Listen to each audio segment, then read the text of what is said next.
maaf ya Pak untuk mengganggu waktunya. Sebelumnya dengan nama Bapak siapa, terus Bapak mengajar di sekolah mana? Baik, terima kasih. Saya nama Dede Mulyana. Kebetulan saya mengajar di SMK Negeri 1 Tasikmalaya. Mata pelajaran saya pendidikan Pancasila. Oh iya.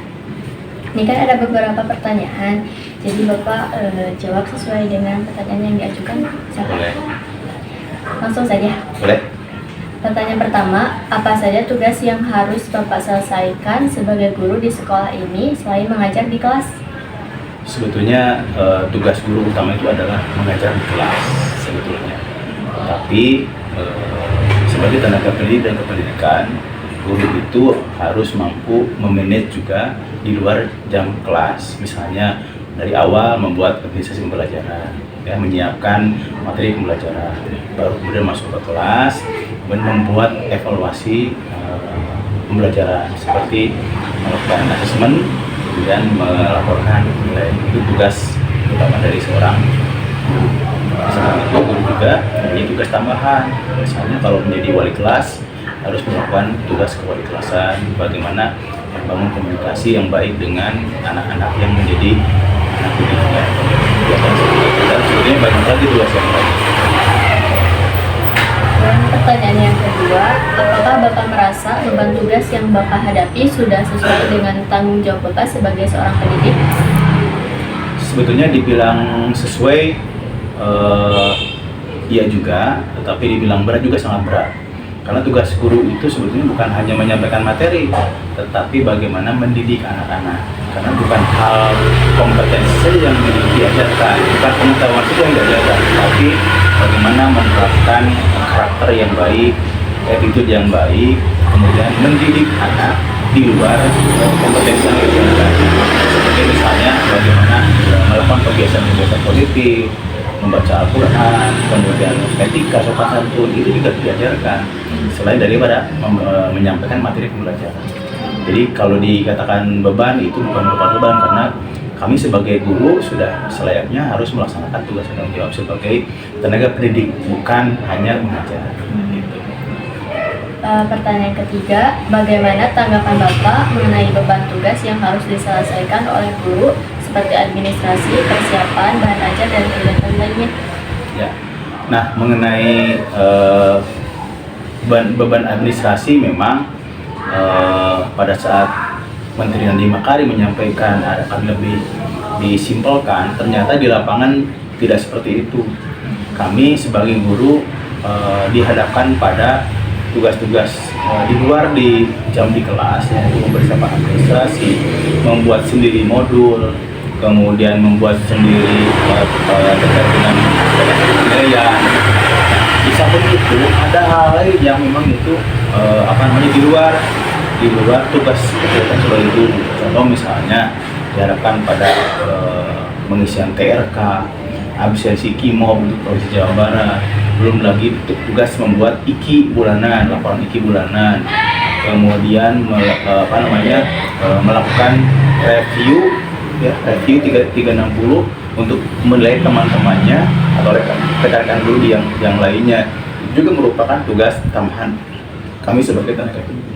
Jadi kalau dibilang lebih banyak, ya bahkan lebih banyak. Tapi saat ini oleh Menteri yang baru, Pak Abdul Muti, itu katanya akan lebih disimpelkan. Jadi guru-guru tidak lagi akan diharapkan pada tugas-tugas administrasi yang banyak.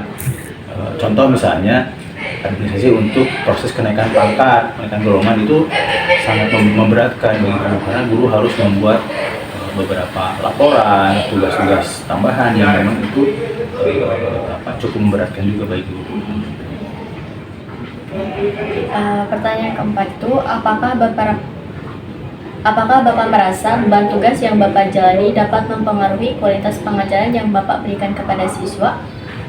Tentu akan berpengaruh, karena apa? Guru, kalau kita amati saat ini, guru itu lebih banyak bagaimana dia menyelesaikan administrasi daripada guru mencurahkan semua perhatiannya kepada anak pada saat di kelas. Contoh, guru itu malah hanya asik sendiri dengan administrasi yang harus diselesaikan oleh dia. Sementara anak itu dibiarkan begitu saja, tidak maksimal mendapat perhatian lebih. Padahal tugas pokok guru adalah bagaimana mengawal anak-anak di dalam kelas dari mulai awal dengan sampai dengan akhir.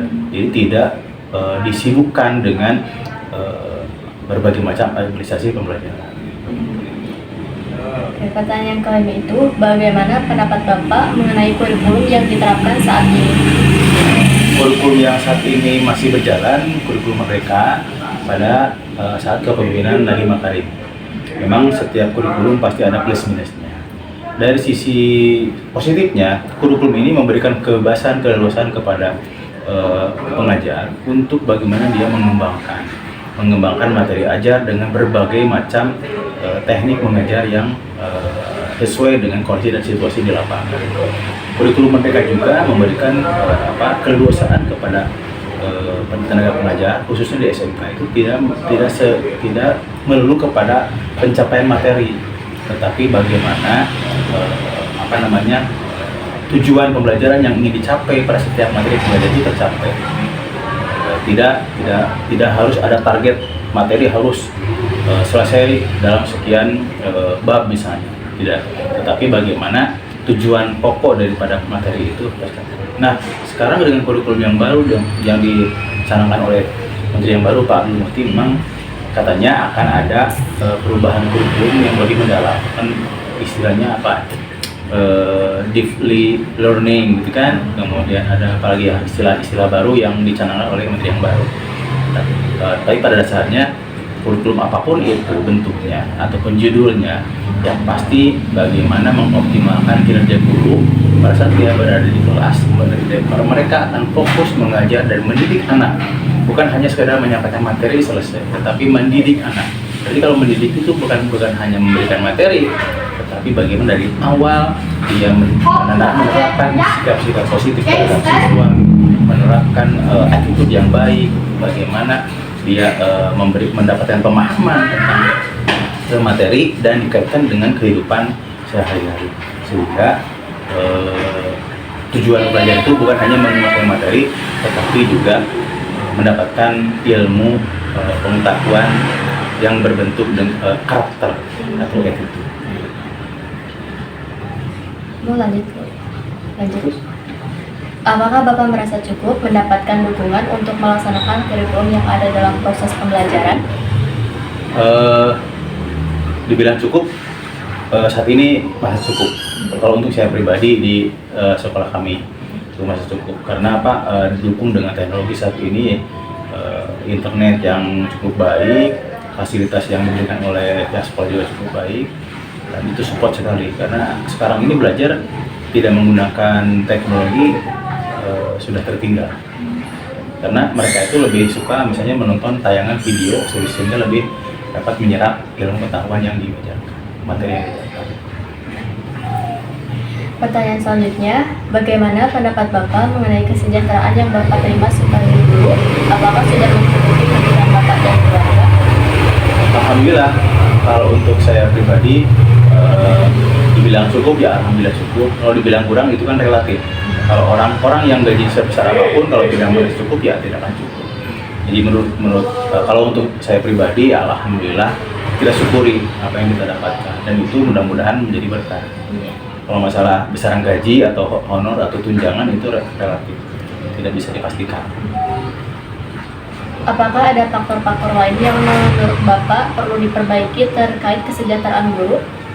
Sebetulnya yang penting bagi para guru itu adalah adanya kepastian. Kepastian misalnya tentang kenaikan golongan, kenaikan jabatan, ada prospek untuk dia bisa berkarir lebih tinggi. Itu kalau untuk masalah gaji atau misalnya tentang honor, itu ada tabunnya, ada aturannya, ada ketentuannya, tidak bisa sekehendak kita. Apalagi itu ASN atau pegawai pemerintah, pegawai negara itu sudah ada ketentuannya. Tidak bisa sekarang keinginan kita, gitu kan.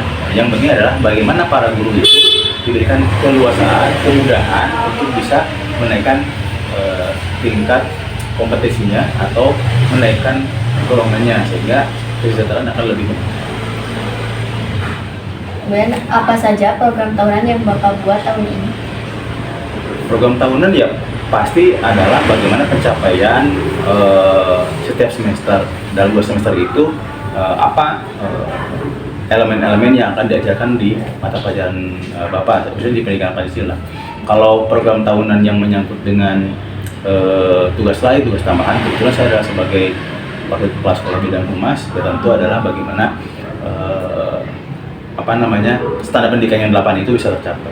Salah satunya adalah bagaimana kita mengoptimalkan lulusan yang akan dihasilkan pada tahun ini supaya bisa menghasilkan lulusan yang siap bekerja, khusus untuk di SMK.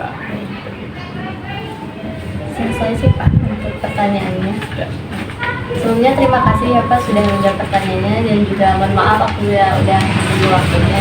Sama-sama, mudah-mudahan ini bisa menjadi tambahan ya, referensi untuk adik Naya bisa melaksanakan tugas.